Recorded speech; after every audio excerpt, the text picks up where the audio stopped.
In a world drowning in bad news, welcome to the Rational Optimist Podcast, where we bust negative headlines and uncover the incredible breakthroughs happening today. Coming up, a paralyzed man made the first move at the World Speed Chess Championships using only his mind. A new breakthrough drug is having unprecedented success against HIV. We'll look at the data to see if it could end HIV once and for all. And AI is entering classrooms, not to replace teachers, but to turn them into super teachers who can unlock the straight A student in every child. Let's start with an inspiring story. So Nolan Arbaugh, who's paralyzed from the neck down, was the first guy to get a Neuralink brain chip implant. He's now playing chess with grandmasters using only his mind. Tell us more. Amazing. This is what innovation is all about, right? So Nolan, he was paralyzed 8 years ago in a freak spinal accident, paralyzed from the shoulders down, and it used to take him 15 minutes to send a text message. The only way he would use a computer is with a mouse stick, and he'd have to like poke at the iPad. Just incredibly awkward and incredibly limiting, right? And a couple of months ago, at this stage, he was the first patient to receive one of Neuralink, which of course is Elon Musk's brain chip startup, who got a tiny little chip implanted in his brain that basically gives him the ability to control a computer with his mind. So he's playing chess. He's able to work online. Like, you think you have remote work and now you're able to do this. Like, I mean, it's not going to help him walk again, but this is a huge advancement, and it's just incredible to see. So I had to go to an obscure Indian news website to get the scoop on this. Why is this not in headlines all over the place? Like, this is the first step to curing paralysis. It's 100%. Such a big deal. Listening to the interviews with him, he's so, direct quote, he says, "I'm so freaking lucky to be a part of this." So when he was paralyzed, he says he took up chess because it was one of the few things you can do when you're paralyzed from the neck down, but he needed help to play. Like, he needed his parents to move the pieces for him or move the mouse for him or whatever it was. And that's tough, obviously. Like, you have to have someone else around. You can't play at night. And so this being able to control a computer with his mind is an absolute game changer for him. And it's not just about playing games either. He can work. He can do research. He believes he'll be able to provide for his family using this technology. Funny, I actually read about, so Neuralink really started this trend, but it's now inspiring a whole new wave of entrepreneurs to work on these problems.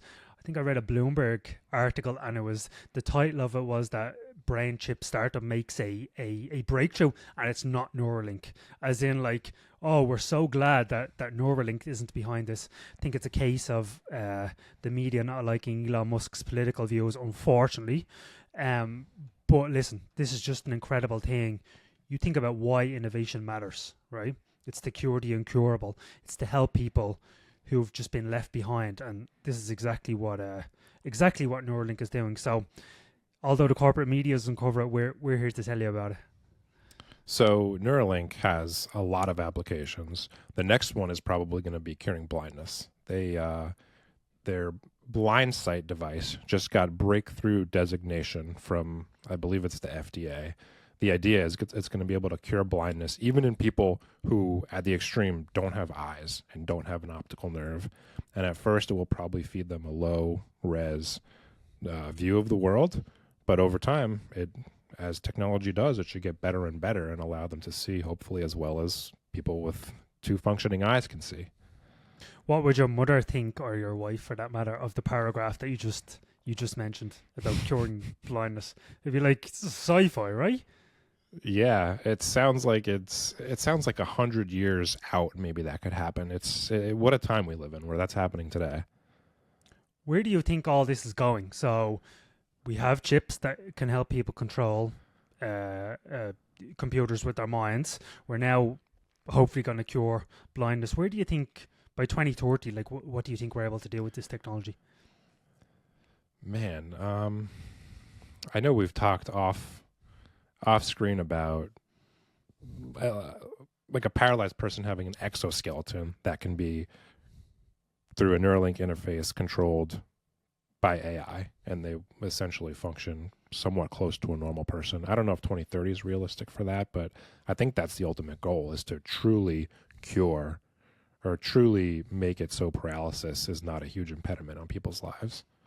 Yeah, I think, by 2030 seems a little bit optimistic, even though we're rational optimists here. But I think the bigger near-term thing for me, and maybe something that's going to affect a lot of us, is I know there's multiple startups working on brain mood controllers. So say you're working on this big research project, you have the chip in your brain and you tap it, or you speak to the AI in your head and you say, I want to go into productivity mode for 6 hours. I know there's tons of startups working on this. People have told me that you're going to have prototypes within 2 to 3 years. And it's, as far as I understand, it sends electrical signals to your brain. It's not, injecting dopamine or serotonin or something. What do you think of that? Would you get one? That sounds enticing. Sounds dangerous too, because we know there's no free lunches. So I would want to know the side effects. But yeah, I mean, if I could press a button and fall asleep, or press a button and feel as motivated at 3 p.m. as I am at 6 a.m., I'd pay a lot of money for that if there were no side effects. Right. And there's even, I read about a startup called 11 Labs. And, we often talk about people who've lost their voice in a car accident or because of ALS or whatever. 11 Labs basically makes an AI-powered text-to-speech generator. So you speak into it for 15 minutes and it can basically forever hold a highly realistic replica of your voice. It's almost like imagine your insurance company saying, hey, just in case something happens to your voice, we have this incredible new technology that can save your voice forever. It's like you're preempting it. It's just incredible what's happening. Yeah, you look around and you see a lot of these breakthroughs. We're able to restore. We're on the way to being able to restore people's most of the senses that people can lose. So, like we talked about blind sight, restoring people's sight. We have talked before. I don't know if we've done on the podcast, but we've talked, you and I, before about the injections that you can get in your ear if you're deaf, and it cures certain types of deafness. There's several different startups working to give people who have lost their voice back, including OpenAI. And like we said, maybe not by 2030, but eventually, entire exoskeletons powered by AI, controlled by Neuralink, will essentially cure paralysis. Yeah, it's incredible. All right, I want to talk about military startup Anduril, which is transforming warfare and helping the good guys win. So last week they debuted Barracuda, which you can see on the screen here. It's the most producible cruise missile on the market today. So costs 50% less to produce, has 95% less tools to input, and half as many parts, and produced at a fraction of the cost. So maybe rational optimists will be wondering why we're talking about weapons of war. What do you make of this one? War's no fun to talk about, but you got to take the world the way it is, and America's got enemies, and war's changing. So we currently sometimes use $1 million missiles to shoot down $400 drones. That's not sustainable. And being able to make missiles for cheaper and faster that's the kind of thing that could win the next war. Right. If you look at what's going on in Ukraine right now, they're basically a couple of $400 drones are taking out $10 million tanks. And if you do that over a long enough period of time, you're just going to bankrupt the other side. I have a funny story about Anduril. So along with this Barracuda missile, they make something called the Roadrunner, which is essentially this drone that shoots out of a giant Yeti box and goes and hunts down enemy drones. So it can take them out of the sky and then return to the Yeti capsule once it's done. So my daughter, I show her this video and she's amazed by it. And then later that night, she sees a moth, like a bug, in her bedroom, and she says, "Daddy, can we get one of those Roadrunners to take out the moth?" Which I thought was very, very, very funny. I love it. That's good. It makes you worry a little bit. Like, we got to make sure we always have a good government in place, because if you have a government like communist China, this stuff can be used against your own citizens. But you got to stay. Wars are won. Military might stems from economic power, right? Like that's why America turned the tide in World War II. We could produce way more than all the Axis combined, and we've fallen behind China in some ways in that regard. So being able to produce this stuff faster and cheaper is really, it's the foundation of being able to, hopefully there's not a next war, but if there is, it's the foundation of being able to win it. Right. And it's incredible when you look back at World War II or even the Cold War. A lot of these military technology companies, Boeing, Lockheed, Northrop Grumman, they were on the cutting edge. And now they've just become these stagnant companies that have accountants and financial engineers as CEOs. There's a statistic that the top 5 defense contractors, they get 80% of the defense dollars. And what's happened is they've just become large and stagnant, and I think it's up to Anduril to really push the boat forward and help America, reclaim its dominance. Yeah. So Joe Lonsdale's a co-founder of Anduril. I like what he said about this on Twitter the other day. He said the military should buy, I'm paraphrasing, but he said the military should buy the best tech, not just from the organizations they're best connected to. So in other words, it's not doing your friends favors at Lockheed Martin. It's buying the best tech, and I think that's what Anduril is trying to do. By the way, do you know where the name Anduril comes from? Lord of the Rings, right? Oh, I thought I was going to stump you with that one. Yeah, in the Lord of the Rings language, it means flame of the West. Very good. Would you believe I've never seen any of the Lord of the Rings films? You should watch them. They're really good storytelling. Yeah, Palantir as well. It's from Lord of the Rings, right? The eye that sees from afar, or something like that. There's a whole group of these companies that are named after Lord of the Rings and funded by Peter Thiel and other great investors.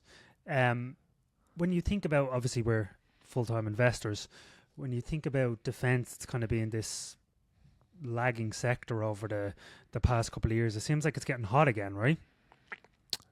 I think so. Yeah. It's always been kind of a black box to me because like we alluded to before, it seems like the deals that get done, it's hard to know why they buy from certain contractors. It's hard to know if they're buying from certain contractors because they've got the best tech or if they just got the best connections. So I've always found it to be a tough industry to analyze, but I like to see it being disrupted.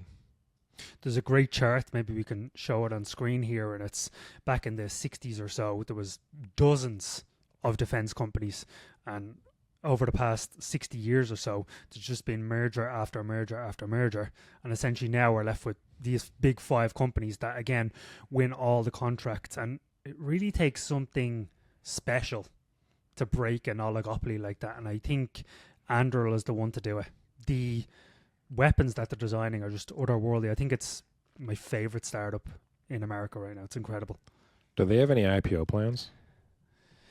No, not yet. I think the CEO, Palmer Luckey, who was also the inventor of Oculus, has said the market, basically he would rather stay private for longer right now, just because it's easier being a private company, and when you have access to capital, there's no need to go public.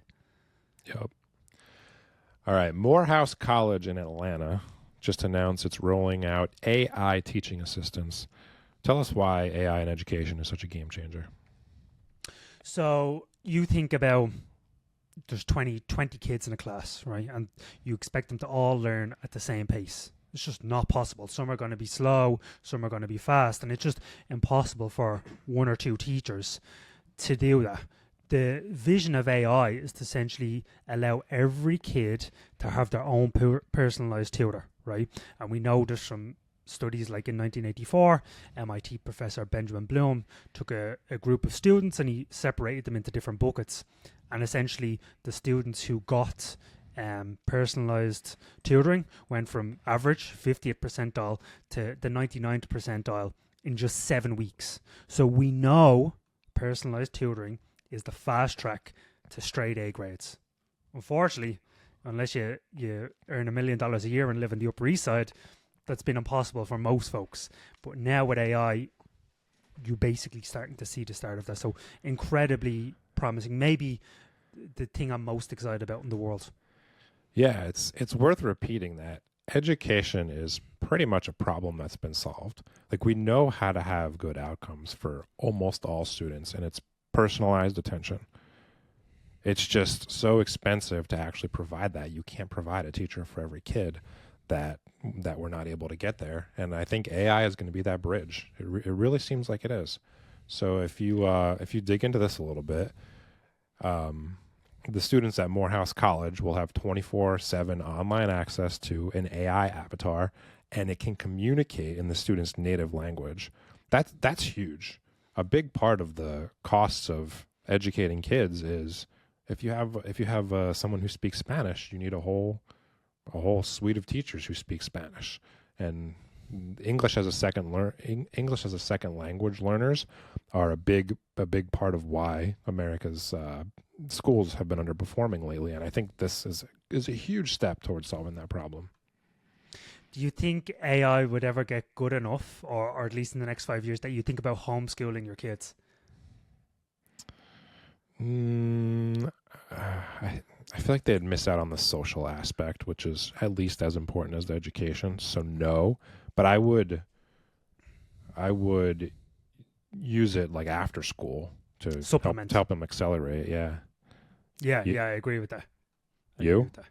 Yeah, I completely agree. I think they miss out on a lot of the social stuff if they're just kept at home the whole time. That's not good. I can't imagine doing everything with my kids, including schooling them. But yeah, I think this is 100% the way to help them do homework. Like, the idea of memorizing facts and thinking that's going to be valuable in the future, like what happened in the War of 1812 or whatever, that's just not relevant. Instead, it's like, why did the War of 1812 happen? What do we do if something like that happens again?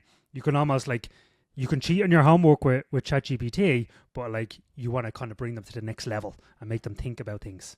And kids learn in different ways, right? Some kids are visual learners. Some kids pick up numbers really quickly, and there's just not the human resources to teach each kid in the individual way that they learn best with human teachers.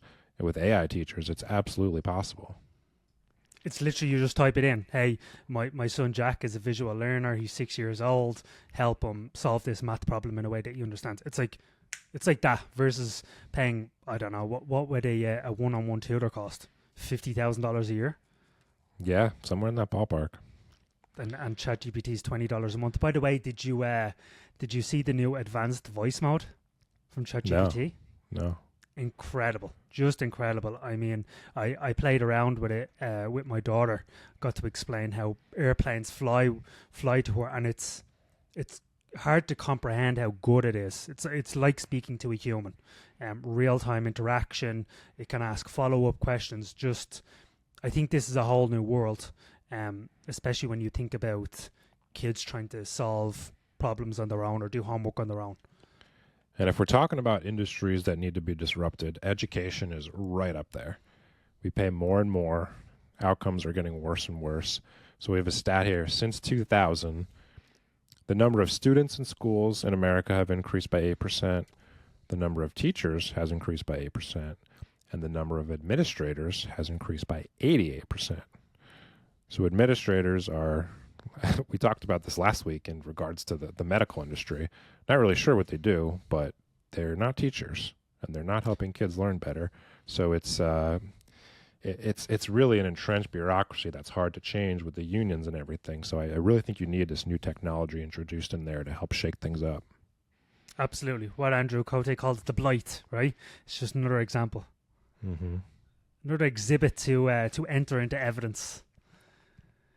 All right, Dan, moving from AI homeschooling to, I think we just cured HIV/AIDS. So there was a study done recently, about 5,000 women in Africa, and it was essentially a shot that they took twice a year.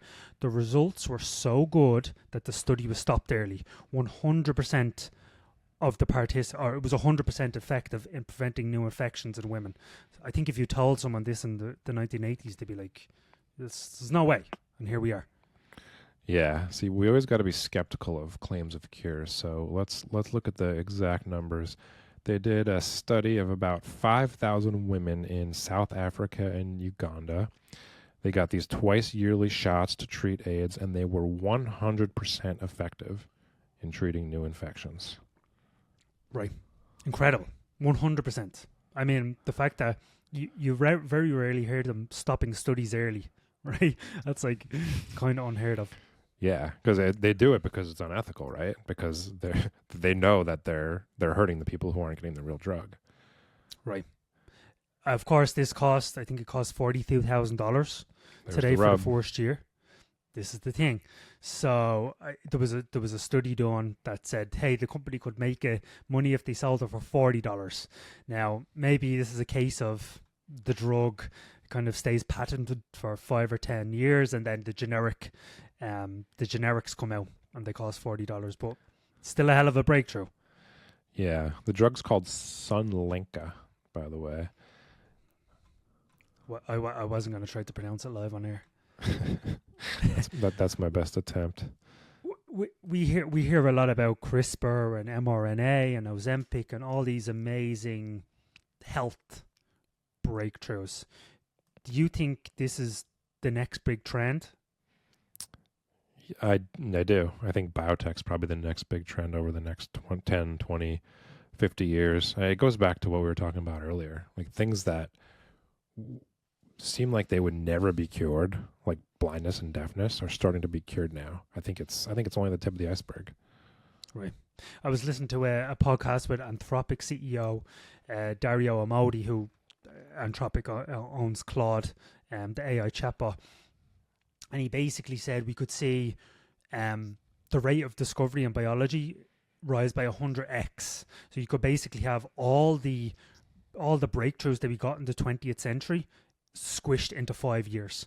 That's the equivalent of what we could get, and it's all because of AI. So you think about how many kind of variables there are when you dig into cells and bodies. It's just so hard to get your head around. We know so little about the human body, and Dario thinks basically AI could help us, increase the rate of discovery. I'm kind of on board with him. Tell me what you think of the cost problem, though. So $42,000 for the first year of treatment. I mean, most people in America can't afford that, let alone Africa. How does it go from that to helping the masses of people? It's a great question. I actually really don't know. I would guess that they're just going to figure out that, hey, not a lot of people can pay $42,000, especially the ones, as you said, that need it the most. So maybe they just drop that price. Maybe it's a case of Bill Gates coming in and doing a big deal, or some philanthropist like that and saying, hey, we'll buy all the supply you have. We'll buy it for, $100 each. I really don't know. Yeah, it's tough. Like if this was hardware, like we know the cost of TVs and phones and any kind of hardware, like in relation to their performance, the price plummets over time. The price of a flat screen TV is down 99% since 2000 when you adjust for its quality. But when it comes to drugs, it's a little different because there's governments involved and long-term contracts, and insurers need their piece. So it's hard to know, like $42,000 a year, like what does that price actually represent? Yeah, I mean, you would imagine that this company spent a huge amount in R&D and it has to recoup those costs. So maybe, I'm always surprised, like when Ozempic, the weight loss drug, came out, it was like there was one of them, and now there's 6 of them. And I'm always shocked at how fast some innovation catches up. But yeah, I don't know how it's going to go from $42,000 to $40. Yeah, or how long it's going to take. In any case, it's a step in the right direction. Yes. All right, Stephen, you say that self-driving car skeptics are on the wrong side of history. Self-driving cars have been hyped for a long time, but I still don't see any on the road. So tell me why you think that. It's because you live in Vermont. It's the state that time forgot. That's why. So look, I'll give you a stat. Waymo, which is Google's self-driving car wing, operates robotaxis, self-driving car Ubers, essentially in Phoenix, but it also does them in San Francisco. So last August, it operated around 12,000 paid trips in California, okay, for the whole month. This August, it's doing 100,000 rides a week. So something clearly has changed. We've reached an inflection point. And if you look at, going to San Francisco next month, and I'm going to check them out myself. But if you look at any of the videos, the technology has got so good. It's better than a human driver already, basically, in many cases. Yeah, there are stories about parents putting their kids in these things to take them to soccer practice. And it makes sense. They're safer than human drivers. Right. And I think, when you dig into this, the big change has been before, these are essentially computers on wheels, right? And before, the technology, the AI was not good enough to run on its own. So coders would have to go in there and kind of hard code rules. Like when you see a stop sign, you stop. But the problem is you have all these edge cases, right? And over the past year, so the car would kind of do things wrong all the time. You'd need a human driver there to step in.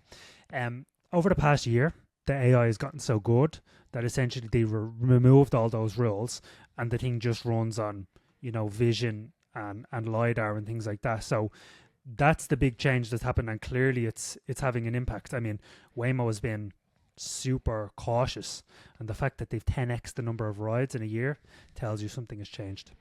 Yeah, so I mean, the stories about what its computer vision systems can do are really, really intriguing. So, like, for example, it can look at a pedestrian's hand and infer what the pedestrian's about to do based on their hand movement, which is where the tech needs to get to have the judgment of human drivers, and it's basically getting there. It's pretty cool.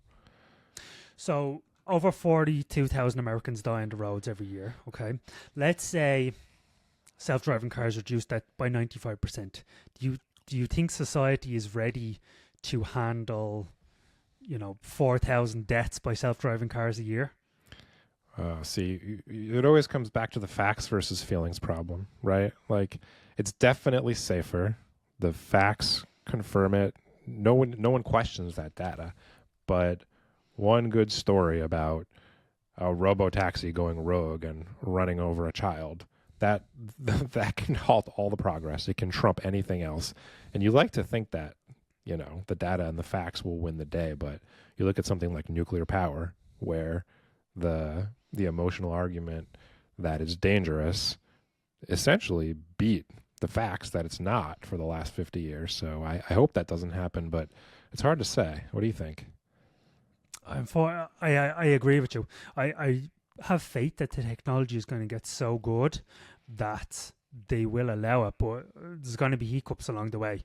I think this is one of the reasons why Tesla might be the ultimate winner here, because Waymo, as a subsidiary of Google, extremely cautious, and they don't want any hiccups at all. Whereas Tesla, the technology by all measures is as good or better, especially because Tesla can go anywhere. I think Elon is actually willing to accept some fatalities in order to push this technology through. I don't think that's the case for Waymo. Yeah, it's a cost benefit. But if you look at most of the crashes, taking Waymo for example, most of the crashes that they've been involved in, they are overwhelmingly the fault of a different human driver, not of the Waymo that actually crashed. So there were 23 serious Waymo crashes, 16 involved a human driver rear-ending the Waymo, and then 3 others involved a human driver running a red light. So it's, even when these things do crash, it's usually a human's fault. Of course, but what do we know? The headline always reads, self-driving car involved in crash. Yeah, I worry. All it takes is one horror story of, I don't even know, a Waymo like crashing into someone's house, and that'll set us back a couple more years. Right. I was listening to a podcast recently with Gavin Baker, who was the CEO and CIO of Atreides Asset Management, and he said he only drives his Tesla every summer. So puts it, at the end of the summer, puts it away, doesn't get back in it until the following summer. So he gets a really good snapshot of what the technology is like and can see the improvements. And, just to give people context, Tesla has these over-the-air software updates. It's basically like, you download a update for your computer. Same with the Tesla. So he said over the past year, this summer, there was essentially a decade's worth of technological advancement within that period. So clearly the technology is getting a lot better. And I just hope I just hope this stuff rolls out fast. Do you think so say self-driving cars do take the future, is it going to be everyone's got their own self-driving car in their driveway, or is it going to be one giant ride-sharing economy where nobody owns a car but they can call a self-driving car to be at their house in 5 minutes? I think you will still need to have a lot of people own a car. I just think, what do we know about cars? They lie idle 95% of the time. So I think maybe car ownership goes down slightly, because you imagine, could you imagine Tesla managing fleets of tens of millions of cars? That would be tough, right? Maybe you own a car and you can rent it out while you're not using it, like Airbnb for cars. Exactly. That's exactly my vision. And as someone who doesn't yet drive, it sounds very enticing for me. I would think about too, at least in the US, there's a little bit of a loss of independence by not owning your car for sure, but even by having your car be digitally controlled by some centralized authority that you don't have any say in. Imagine if during COVID they could have just shut off all the cars. Yeah. Right. Completely agree with that. That makes me want to own my own car that is powered by gas, and no one can do that to. Right. There's the saying in crypto that not your key is not your crypto. Maybe it's the same in cars, not your key is not your car. Yeah. Big picture, I agree with you. I think this is absolutely where we're headed, and it'll probably become the dominant way we drive. But I think there'll still be a niche carved out for people who want good old American independent cars. I agree with that. I think the technology is amazing. I think it's one of those. I think it might be the first one that gets people to really wake up to how big AI is, because they'll see it in their own lives, versus interacting with a chatbot. It's incredible, but it's just doesn't have that wow factor, Yep. All right. Want to end today by telling you about an incredible little invention that's going to, I think, save many lives. So when it comes to stopping bleeding, if you come across someone with a stab wound or a gunshot wound, there's basically one old school solution that works. Right? You apply pressure, you wrap a jumper around them and tie it really tightly. But there's a new device called Trauma Gel, just earned FDA medical device clearance. It's going to, I think, change how we do this. So basically it's a syringe of gel you can see on the screen right now. It's the color and the texture of hummus, and you inject it directly into the wound, and it helps stop the bleeding in seconds. So just a cool little invention that I wanted to tell you about. We talk about self-driving cars and curing AIDS, and sometimes it seems all abstract, but this is something that you're going to see in all American cities. I think it's great. Well, that seems very useful. So it helps the patient's blood clot, right? It's not like a liquid Band-Aid. No. It goes in and stops the bleeding. Yeah, that's pretty incredible, and it means that the medical professionals don't have to touch your blood, which makes it safer for them. If you can mass produce these things, this can make a huge difference in saving lives. I think you want to get long trauma gel. Try to find a way to invest in this. And the other one, before we go, I see a lot of schools now are banning phones and are introducing these yonder pouches, which essentially lock your phone away for the day. Find a way to get long yonder pouches, and I think you'll do quite well. Well, who makes yonder pouches? It's some private equity company, I think. Oh, of course it is. I know. Maybe you get long styrofoam or something like that. I don't know. All right, viewers, if you're as fed up with the exaggerated negativity of the corporate media as we are, hit the subscribe button for more conversations like this. Talk to you next week, Stephen. Talk soon, Dan. Have a good one.